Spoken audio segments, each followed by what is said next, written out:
All right, y'all, to save time, I'm just going to go and do 17 through 22 all in one. All right, so find 3 pi over 4 radians. So now I'm looking at my radians in my unit circle. 3 pi over 4 is here.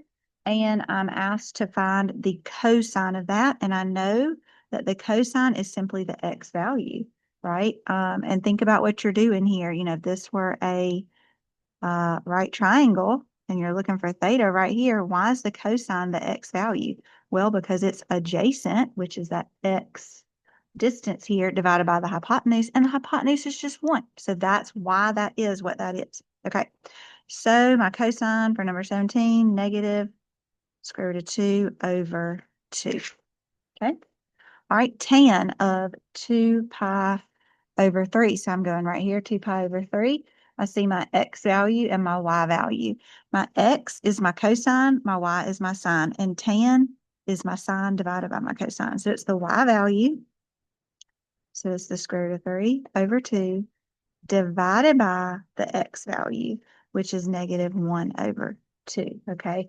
And that's a complex fraction.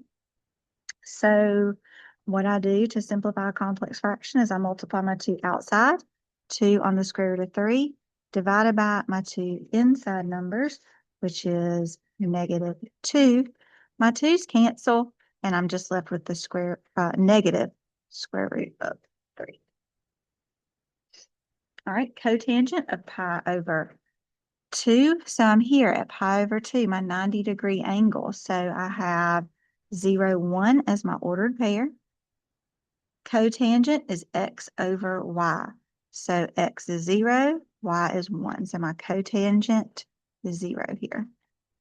So that's not undefined because the 0 was in the numerator, and that was fine to have, okay? And then remember what I told you about these negative angles. If you want to find negative pi over 4, find pi over 4 and reflect it. So negative pi over 4 is 7 pi over 4.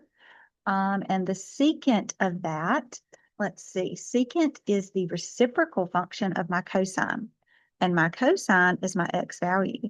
So my cosine, let me write this here, my cosine of that would equal the square root of 2 over 2.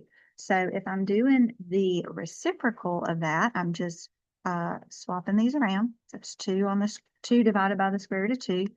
And I've got to rationalize my denominators.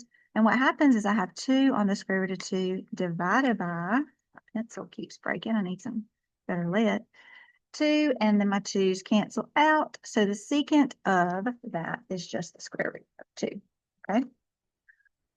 I'm going to do one more with you, number 21. So I'm looking at 5 pi over 4. So I'm right over here, 5 pi over 4. And I'm supposed to find the tangent. The tangent is simply the y divided by the x. And you're going to notice x and y are the exact same number with the exact same sign. So if I'm doing the square root of 2 over 2 divided by the square root of 2 over 2, and they're both negative, I have the same thing. And that will just give me a nice big fat 1. You can do the multiplication out here if you want to, but everything's going to cancel out and give you a 1, okay? All right, y'all work together. Your assignment for Wednesday is to finish 5 through 24.